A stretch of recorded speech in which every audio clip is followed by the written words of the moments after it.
자, 계속해서 요한계시록 말씀 듣고 있습니다. 교재를 펴시고 요한계시록 13장 말씀입니다. 오늘은 13장에서 18장 말씀 듣겠습니다. 자, 요한계시록은 제일 앞에 편지로 된 1장, 2장, 3장이 있죠. 그 다음에 이제 4장부터 그림으로 마치 동영상처럼 하나님께서 하시는 일이 나옵니다.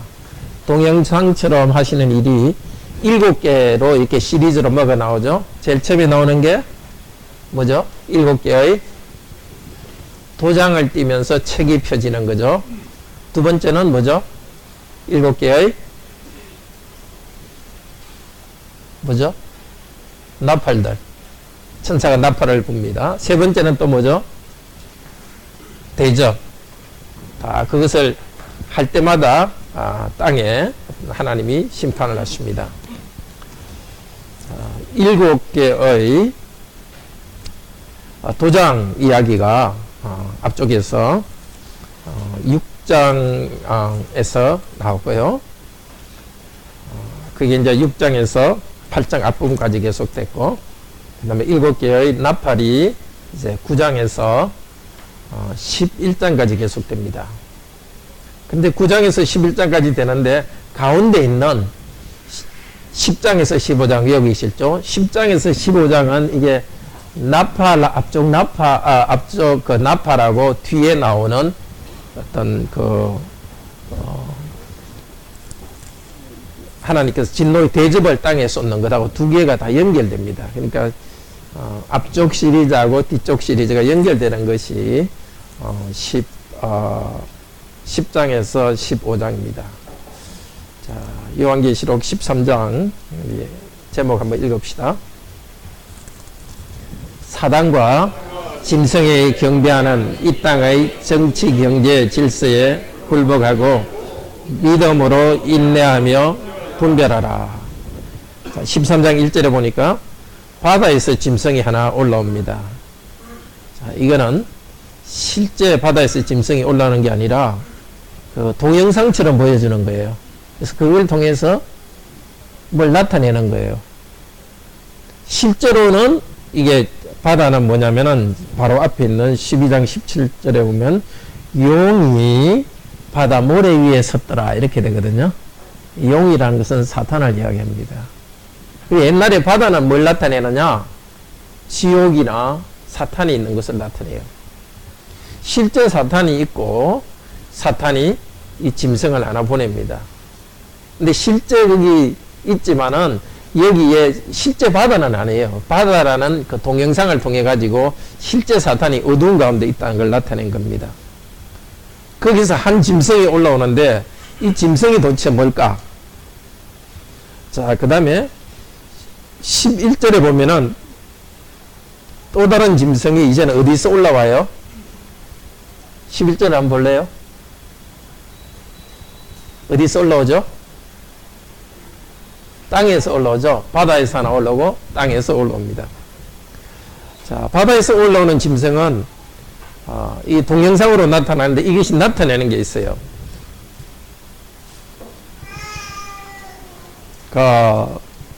2절에 보면 우리 한번 13장 2절 읽어봅시다.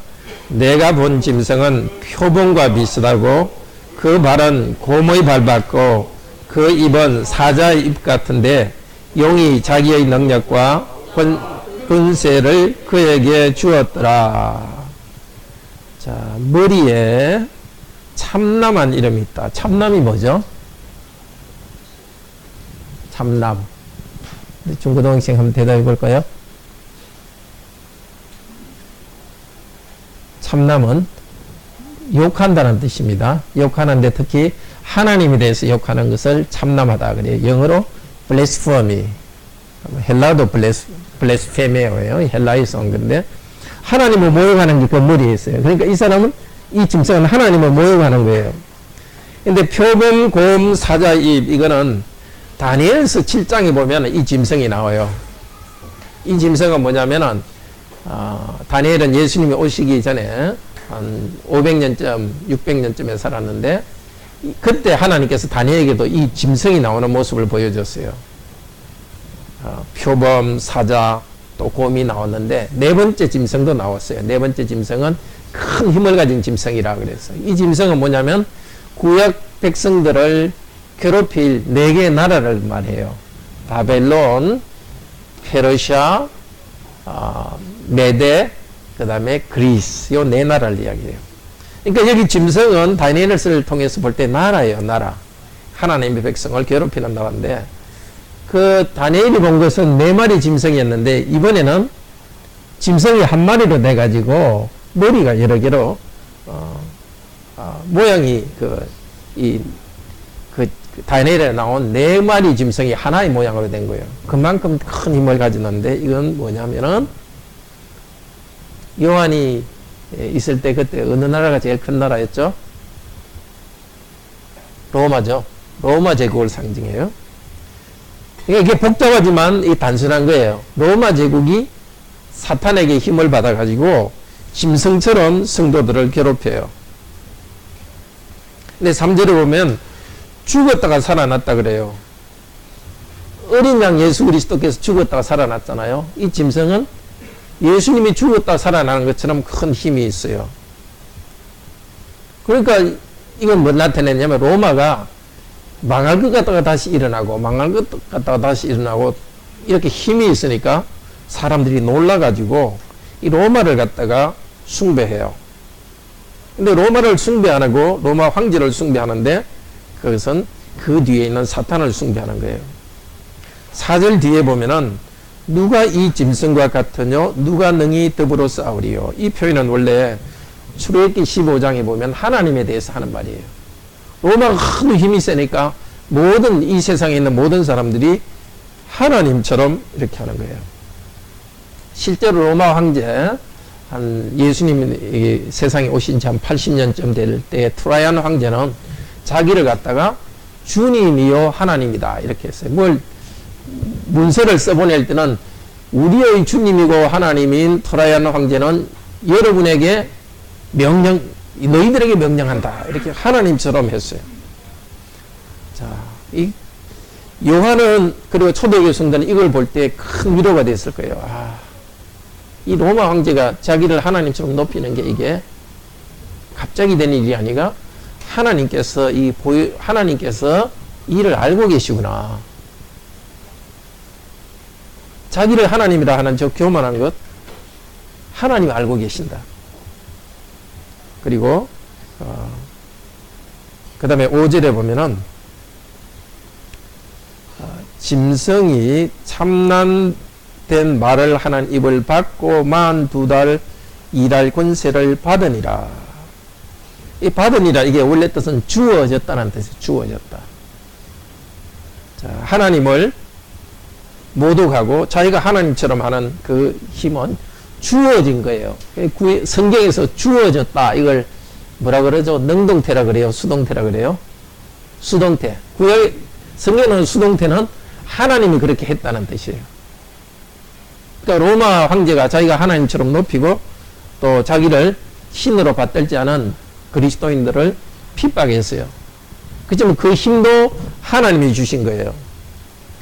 그리고 5절에 보면 42달 동안 일할 권세를 받았으니 영원히 힘을 가지는 게 아니라 한순간 그 힘을 가지도록 한 겁니다. 자, 여기서 나타내는 건 그때 로마와 로마 황제를 나타내지만 그 뒤로 예수님 올 때까지 자기를 높이는 모든 것들을 여기서 다 보여주고 있는 거예요. 히틀러도 자기가 신이라고는 안 했지만 신처럼 국민들을 숭배하라 그랬고 지금 북한에 김일성, 김정은 다 이렇게 신처럼 자기를 높이려고 합니다. 그런 자기를 갖다가 하나님처럼 높이는 권력 뒤에는 사단이 있습니다. 그런데 그들에게 굴복하는 것은 하나님을 바로 믿지 않은 겁니다. 그런데 로마는 황제를 주님이라고 불러라 그랬어요. 그런데 예수님을 주님으로 믿는 것을 금하지는 않았어요. 어떻게 하라 그랬느냐? 예수님을 주님으로 믿고 로마 황제도 주님으로 믿으라 그랬어요. 지금 우리한테도 그런 도전이 있어요. 우리가 하나님 믿는 것을 갖다 못 믿기는 안 합니다. 그렇지만은 하나님 믿고 예수님을 주로 고백하면서도 우리가 회사에 있다면 회사를 하나님처럼 높이고 모든 걸 회사에 바치도록, 심지어 하나님 뜻대로 하지 않을 때도 회사 명령에 따르도록 그렇게 할 때가 있습니다. 믿지 않는 사람은 그대로 하지만은 성도들은 그렇게 하지 않습니다. 자, 10절에 한번 읽어봅시다. 10절.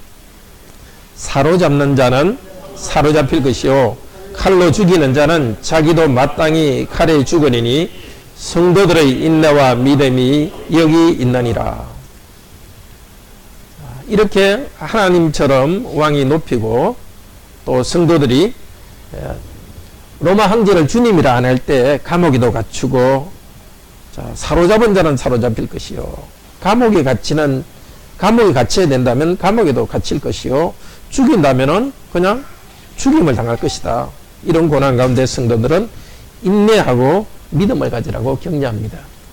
지금 우리에게 주는 말씀입니다. 우리가 하나님을 섬기면서 정말 하나님만 섬길 때 다른 것도 하나님처럼 섬기라고 세상에 유혹합니다. 그렇게 하면은 높은 자리 주겠다고, 거짓말하면 높은 자리 주겠다고 유혹합니다. 따르지 말고 인내하고 믿음으로 나아갑시다. 자, 두 번째 보니까 또 다른 짐승이 땅에서 올라오는데, 이 땅에서 나온 이 짐승은 12절에 보면 먼저 나온 짐승의 권세를 다 가지고 있었다. 그러니까 나라와 경제적 권세를 이 둘째 짐승에게 줘요. 둘째 짐승은 어떻게 하느냐? 13절에 보면 큰 이적을 행하여, 그리고 14절에 보면은 한번 읽어봅시다. 14절. 짐승 앞에서 받은 바 이적을 행함으로 땅에 거하는 자들을 미혹하며 땅에 거하는 자들에게 이러기를 칼에 상하였다가 살아난 짐승을 위하여 우상을 만들라 하더라. 이는 거짓말하는 예언자들이에요. 실제 교회 안에서도 우상을 섬기라고 거짓말하는 것이 교회 안에서 일어났어요. 하나님도 섬기고 우상도 섬기도 된다. 그리고 또 이 편지를 받은 이 터키 지역에서는 지역에 있는 주민들이 만든 회의가 있었어요. 그 회의에서는 로마 황제를 섬기라고 그런 로마 황제가 시키지도 않았는데도 로마 황제를 섬기라고 그때 지역 주민들한테 명령을 했어요. 그리고 또 신전에 로마 황제를 위한 신전도 만들어서 제사를 드렸어요. 그러니까 앞쪽에 있는 것은 로마 국가나 큰 경제적 힘을 가진 것이고, 뒤에 나와 있는 것은 그런 것들이 옳다고 주장하는 잘못된 종교예요. 근데 교회 안에서도 이런 일이 생길 수 있죠. 세상대로 그래도 살아도 복 받는다, 거짓말해도 잘못해도 복 받는다 하면서 잘못된 것을 가르치면 이 둘째 짐승과 같이 되는 겁니다. 그리고 여기 우상을 만들었다 그랬죠. 이미지를 만들었어요. 이미지. 자, 지금 이 시대의 거짓 선지자들은 잘못된 것들을 옳다고 주장하는 사람들이에요. 결혼 전에 음행을 행해도 된다, 그런 주장하는 사람. 동성애 해도 된다, 동성애 하는 사람도 결혼해도 된다, 이런 주장을 하는 사람들. 이게 거짓 선지자 두 번째 짐승이죠. 그리고 이미지, 요즘 이미지가 많죠. 아이돌, 우상의 아이돌이죠. 정말 하나님께서 원하시는 진실이 아니라 즐기고 마음껏 놀아도 된다고 주장하는 그런 생각들, 사상들, 그런 것들이 이 두 번째 짐승입니다. 이 말씀 속에 그런 것이 생길 것을 다 말하고 있는 겁니다. 그런데 이제 표를 받게 해요. 표라는 것은 보이지 않는 표인데, 이런 이 세상의 정치나 이 세상 경제를 하나님처럼 높이는 것, 그렇게 살아가는 사람들을 마치 표를 받은 것과 똑같아요.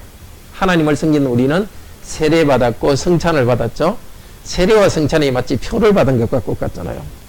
보이지 않는 표를 받은 것과 같은데, 그렇게 세상을 잘 따라가면은 잘 되고, 따라가지 않으면은 우리 17절 읽어봅시다. 누구든지 이 표를 가진 자 외에는 매매를 못하게 하니 이 표는 곧 짐승의 이름이나 그 이름의 수라. 매매를 하지 못한다는 것은 실제 우리 그 초대교회 성도들은 로마 때 로마 황제의 그 우상에게 절하지 않았기 때문에 재산도 빼앗기고 손해를 많이 봤어요. 근데 지금도 우리 그리스도인에게 마찬가지입니다. 우리가 열심히 일할 때 하나님께서 우리가 재산도 얻고 집도 장만하게 합니다. 그렇지만은 사람들이 하는 대로 같이 안 하기 때문에 우리는 손해도 봅니다. 근데 18절 마지막으로 이런 세상에서 어떻게 해야 되느냐 18절 읽어봅시다. 지혜가 여기 있으니 총명 있는 자는 그 짐승의 수를 세어보라. 그 수는 사람의 수이니 666이니라. 이것도 666도 상징입니다. 짐승을 따르는 사람들이 가진 보이지 않는 생각들, 그런 삶을 짐승의 표라 그렇게 합니다. 짐승의 수입니다. 이거 가지고 이거는 누구다 이렇게 추측하는데 그것은 잘못됐습니다. 이것은 상징입니다. 자, 이렇게, 하나님, 아닌 것이 하나님처럼 높아지고 그것이 옳다고 주장하는 잘못된 생각, 잘못된 TV 프로그램이나 이런 것이 많은 세상에서 어떻게 하라고요? 지혜를 가지고 총명을 가지라. 사람들이 주장하는 대로 줄줄 따라가지 말고 지혜를 가지고 분별하라고 합니다. 오늘 우리에게 주는 말씀입니다. 사람들이 다 한다고 따라가지 말고 예수 그리스도를 믿지 않는 사람은 보이지 않지만은 사탄을 따라가는 표가 있습니다. 거기에 우리는 따라가지 말고 지혜롭게 깨어 있어야 되겠습니다. 자, 14장 같이 제목 읽어봅시다. 하늘의 시온산에 어린 양과 함께 서서 찬양하는 14만 4천 명, 그러나 짐승의 표받은 자들에 대한 심판. 자, 이제 14장 1절에서 6절에는 5절에는 또 다른 그림이 동영상처럼 나옵니다. 14장 1절 읽어봅시다. 내가 보니 보라 어린 양이 시온산에 섰고 그와 함께 14만 4천이 있는데 그 이마에 어린 양의 이름과 그 아버지의 이름을 쓴 것이 있도다. 자, 12장 마지막 절이 어떻게 끝나요? 용이 하나님의 백성과 싸우려고 섰다 이렇게 하죠. 사탄이 서가지고 우리와 싸우고 있는 거예요. 보이지 않지만 때로는 나라 정치를 통해 가지고 어떤 때는 경제를 통해서 사탄이 우리와 서서 싸우고 있습니다. 지금 성도들은 이 세상에 고생하는데 그러나 하나님께서 요한에게 큰 위로를 주시고 있습니다. 어린 양 예수 그리스도께서 시온산에 서 계십니다. 사탄이 서 있지만 예수 그리스도께서 함께 서 계십니다. 이 시온산은 땅에 있는 산이에요. 그런데 14만 4천은 이 세상에서 수고를 끝내고 하늘로 가는 성도입니다. 그러니까 하늘에 있을 14만 4천과 또 하늘에 있는 어린 양께서 땅의 시온산에 서 있습니다. 뭘 보라고 그럽니까? 이 땅에서 우리가 하나님 믿고 살아갈 때 손해도 보고 또 사람들처럼 살아가지 않을 때 따돌림들 당하고 그렇게 힘들 때 뭘 바라보라고요? 우리의 미래를 바라보라고 합니다. 이 14만 4천은 모든 성도들입니다. 모든 성도들과 함께 우리는 시온산에 서서 어린 양과 함께 서서 하나님을 찬양할 것입니다. 그날을 바라보고 인내하고 참고 나아가라 합니다. 새 노래를 부르고 있습니다. 그 사람들은 찬양하고 있습니다. 승리의 찬양을 합니다. 어떤 사람만 어린 양과 함께 서서 승리의 찬양을 하느냐? 4절 읽어봅시다. 이 사람들은 여자로 더불어 더럽히지 아니하고 정절이 있는 자라. 어린 양이 어디로 인도하든지 따라가는 자며 사랑 가운데 구속을 받아 처음 익은 열매로 하나님과 어린 양에 속한 자들이라.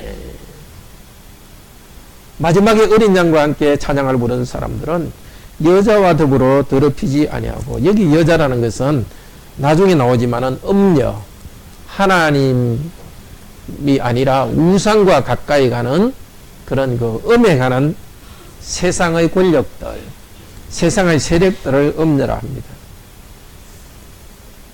그러니까 돈을 얻고 사람들에게 이 세상에 편히 살기 위해서 그런 악한 사람들과 함께 하면서 더럽히지 않은 사람들, 그 사람들만 성령의 찬양을 할 것입니다. 요한은 너무너무나 큰 위로가 됐을 것입니다. 내가 그 요한과 초대교회 성도들이 그 로마 황제를 주님이라 말하지 않으면서 음행을 하지 않았습니다. 영적 음행을 하지 않았습니다. 이제 우리는 바로 이렇게 살아간 우리들은 어린 양과 함께 성령의 찬송을 할 것이다. 우리 어린 양이 어디로 가든지 따라갔습니다. 예수 그리스도께서는 십자가에 죽으시고 고난받았습니다. 이 성도들도 하나님 말씀대로 살려고 하다가 예수님을 뒤따라가면서 고난받았습니다. 그들은 승리의 찬양을 할 것입니다. 우리도 힘들 때 이 그림을 바라봅시다. 우리에게 주신 약속입니다. 하나님 말씀대로 살아가고 손해보는 우리들이 오히려 어린 양과 함께 서서 승리의 찬양을 할 것입니다. 자, 그 다음에 6절부터는 하늘의 천사가 나와서 말을 합니다. 그 중에 우리 6절 읽어봅시다. 또 보니 다른 천사가 공중에 날아가는데 땅에 거하는 자들 곧 여러 나라와 족속과 방언과 백성에게 전할 복음을 가졌더라. 천사가 복음을 전합니다. 하늘의 천사가 복음을 전한다는 것은 땅에서 복음을 전한다는 것을 또 비유적으로 말하고 있습니다.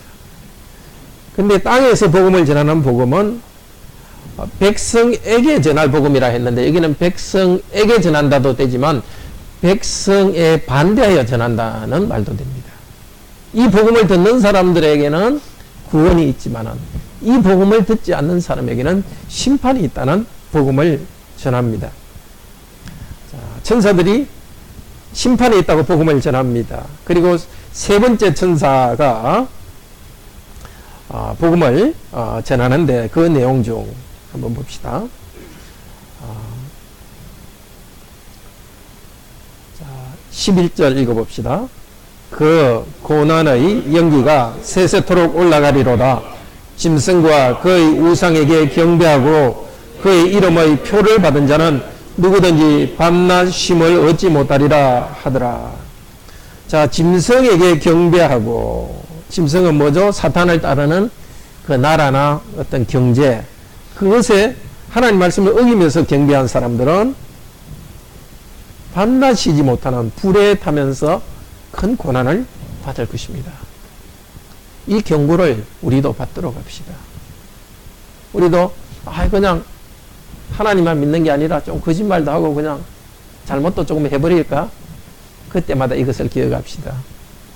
짐승에게 절하듯이 그렇게 한 자들은 영원한 심판을 받으니까 그런 심판을 받을 사람처럼 우리는 그렇게 행동하지 맙시다. 자, 13절 뒤에는 이제 그 천사 하늘에서 또 그림이 동영상처럼 나옵니다. 14장 14절 읽어봅시다. 또 내가 보니 흰 구름이 있고 구름 위에 사람의 아들과 같은 이가 앉았는데 그 머리 위에는 금 면류관이 있고 그 손에는 예리한 낫을 가졌더라. 사람의 아들과 같으니 누구죠? 예수 그리스도께서 예리한 낫을 가지고 있습니다. 자, 두 번째는 누가 나타나느냐? 15절에 또 다른 천사가 나타나서 낫을 휘둘러 가지고 곡식을 거두었습니다.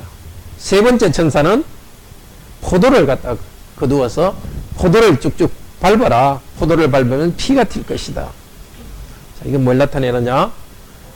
이 곡식은 성도들을 나타냅니다. 예수님께서는 세상 마지막 때에 성도들은 다 곡식으로 천국에 들어오게 할 것입니다. 예수 그리스도를 믿지 않는 자들은 이 포도주가 튄다는 것은 피를 비유적으로 말하고 있습니다. 예수 그리스도께와 천사들의 심판을 받을 것입니다. 자, 이것을 보면서 역시 또 성도들은 큰 위로를 받고 내 길을 가야 되겠다 결심을 했을 것입니다. 하나님을 믿지 않고 나아가는 자들은 그 하나님의 심판을 받을 것이고, 그러나 예수 그리스도를 따르는 우리들은 곡식처럼 천국에 들어갈 것이라는 위로를 받았습니다. 15장 또 제목 읽어봅시다. 승리한 성도들이 하늘의 성전 바깥에서 부르는 모세의 어린 양의 노래와 영광이 가득한 하늘의 성전. 그 다음에 또 다른 동영상처럼 보입니다. 하늘에 큰 그림이 보이는데 이제는 7 천사가 7 재앙을 가졌습니다. 7 천사가 가진 7 재앙은 그 대접이라고 말합니다. 이 7절에 보면은 진노를 가득히 가진 대접이다. 그러니까 하나님께서 이 세상에 쏟을 하나님의 심판의 진노를 가득 담은 천사가 7명 서 있습니다. 그런데 천사가 이제 심판을 하기 전에 어떤 일이 있습니까? 2절 읽어봅시다. 15장 2절. 또 내가 보니 불이 스킨 유황과 바다 같은 것이 있고 짐승과 그의 우상과 그의 이름의 수를 이기고 벗어난 자들이 유리바다에 서서 하나님의 그 문구를 가지고 하나님의 종 모세의 노래, 어린 양의 노래를 불러 가로되. 끝까지 읽겠습니다. 자, 이제 그 심판이 시작되려 하니까 하늘에서 찬송이 울려 펴집니다. 이 땅에서 짐승에게 굴복하지 않고 하나님을 따라간 성도들이 서서 찬양합니다. 어린 양이 서 계시기 때문에 하늘에 서서 찬양합니다. 뭐라고 찬양합니까? 전능하신 하나님이여 크십니다. 누가 4절에 보면 누가 주의 이름을 두려워하지 아니하오리까. 하나님의 영광을 찬양합니다. 자, 하나님께서 이제 말세가 될수록 더 악한 사람들을 심판하는 일이 일어날 것입니다. 그것을 보고 하늘에서 천사들이 찬양하고 있습니다. 찬양하는데 그 후에 뭐가 보이느냐? 5절에서 8절은 하늘의 성전 모습이 보입니다. 우리 5절 읽읍시다. 또 이 일 후에 내가 보니 하늘의 증거 장막 성전이 열리며. 이 땅에 성전은 없지만 하늘의 성전이 있습니다. 하늘의 증거 장막, 이 장막이라는 것은 그 구약의 성전 건물도 있지만 건물이 있기 전에는 천막으로 된 그 성막이 있었죠. 그 성막이 열리면서 하나님의 진노를 가득히 담은 7 대접을 담아서 천사가 성전으로부터 나옵니다. 그 이제 대접을 이제 16절부터 땅에다 쏟을 것입니다. 그 쏟는 대접은 이제 16장에 보면 이집트에 하나님께서 심판하셨던 것과 비슷한 것입니다. 땅에 진노의 대접을 쏘니까 종기가 나고, 종기라는 것은 그 부스럼이 나는 겁니다. 강과 바다와 피가 되고, 16장에 이게 우리 교재에 있는 것들 한번 보십시오. 해가 불로 사람을 태웠고 짐승이 아파하고 짐승에 또 종기가 납니다. 번개와 음성과 내성과 지진이 나옵니다. 하나님께서 이제 세상을 심판하는 일이 더 가까워하고 있습니다. 제일 마지막 16장에서는 16장 마지막에서는 큰 성 바벨론이 무너졌다. 하나님, 이 바벨론이라는 것은 그때 로마를 나타내고 로마 뒤에 하나님을 대항했던 모든 나라를 이야기합니다. 하나님께서 결국 세상을 심판하실 것입니다. 17장에서는 세상을 심판하는 이야기가 계속되고 있고 18장에서는 이 세상을 심판할 때 천사들이 또 하늘의 천사들이 심판한다는 이야기를 하고 땅에 있던 이 바벨론이라는 나라, 그 로마 나라, 그리고 땅에 있는 큰 세력을 가진 사람들과 나쁜 일을 하면서 이익을 받던 사람들이 울고 통곡합니다. 우리 18장 9절 읽어봅시다. 18장 9절 읽읍시다. 그와 함께 음행하고 사치하던 땅의 왕들이 그 불붙는 연기를 보고 위하여 울고 가슴을 치며, 예, 로마와 함께 로마를 섬기면서 이익을 얻었던 여러 나라들이 로마가 멸망할 때 크게 울 것입니다. 실제 로마는 5세기에 411년경에 멸망했습니다. 어거스틴은 이익을 인용하면서 로마가 이렇게 멸망한 걸 보고 여러 나라 사람들이 슬퍼하고 울고 있다. 그 다음에 또 어떤 사람이 우느냐? 11절에 보면 상인들이 웁니다. 11절 읽어봅시다. 땅의 상고들이 그를 위하여 울고 통곡하는 것은 다시 그 상품을 사는 자가 없음이라. 로마하고 거래하면서 많은 이익을 얻었는데 이제 로마가 망하니까 그냥 재산이 다 없어지니까 울고 있습니다. 그 다음에 바다의 상인들도 통곡합니다. 17절 읽어봅시다. 부가 일시간에 망하였도다. 각 선장과 각 처를 다니는 승객들과 선인들과 바다에서 일하는 자들이 멀리 서서 통곡합니다. 그렇게 경제적으로 번성했던 바벨론과 같은 로마는 멸망했습니다. 그 뒤로 아주 번성하던 세계 나라들도 멸망했습니다. 그것도 모르고 하나님도 믿지 않고 세상 나라의 악에 대해서 또 기업이 하는 악에 대해서 같이 따라갔던 사람들은 그것이 망할 때 울 것입니다. 이제 이 일이 예수님이 재림할 때 더 많아질 것입니다. 우리는 울지 않도록 어떻게 해야 되겠습니까? 사람이 보기에 아주 큰 세력, 그것을 하나님이 세력이 크다고 해서 하나님의 말씀을 어기면서도 그런 세력을 따르는 일을 하지 않아야 되겠습니다. 우리는 이 세상에서 투표도 하고 정치도 하고 또 회사도 하고 직장 생활을 합니다. 여기서도 우리가 땀 흘려 일할 때 하나님께서 복을 주십니다. 그렇지만은 우리는 하나님 말씀대로 또 하나님을 우리 마음에 주고 예배하면서 이 모든 일을 해야 되겠습니다. 하나님을 예배하고 하나님을 높이는 일이 없이 그냥 악한 일을 하면서도 여기서 성공하려고 한다면 이 우는 슬픔을 당할 것입니다. 우리를 이 슬픔을 당하지 않게 하셨으니까 인내하며 믿음으로 함께 나아가기를 바랍니다. 다 같이 기도합시다. 자비로우신 하나님, 이 땅에서 번성한 큰 나라들, 구약시대 바벨론, 또 초대교의 로마, 자기를 하나님처럼 높이면서 교만했지만 또 그래서 성도들이 믿음을 가지는 것을 핍박했습니다. 그러나 하나님께서 그들을 멸망시켰습니다. 그때 그들을 따르는 자들은 참으로 통곡하고 슬퍼합니다. 그러나 그 가운데 고난받는 성도들은 이 세상의 삶을 끝나고 영원한 천국에 가면서 어린 양과 함께 서서 하나님을 찬양합니다. 우리도 이 땅에서 살아갈 때 조금 하나님 말씀대로 안 하고 십계명도 어기고 그렇게 하면은 더 돈을 벌 것 같고 사람들에게 인정을 받을 것 같고 그렇게 해서 살아가려는 유혹을 받습니다. 또 그렇게 해서 돈을 버는 사람들도 많이 있습니다. 또 나라들 중에서도 나쁜 일을 해서 큰 나라들이 있습니다. 이 나라 정치가들도 그런 사람들이 있습니다. 우리가 그런 것을 따라가지 않도록 하시고 믿음을 굳게 지키도록 도우소서. 그래서 어린 양 예수 그리스도께서 오실 때 예수 그리스도와 함께 승리의 찬양을 하면서 영원한 나라에서 기뻐하며 즐거워하도록 인도하소서. 주 예수 그리스도 이름으로 기도드립니다. 아멘. 함께 예배 준비하겠습니다.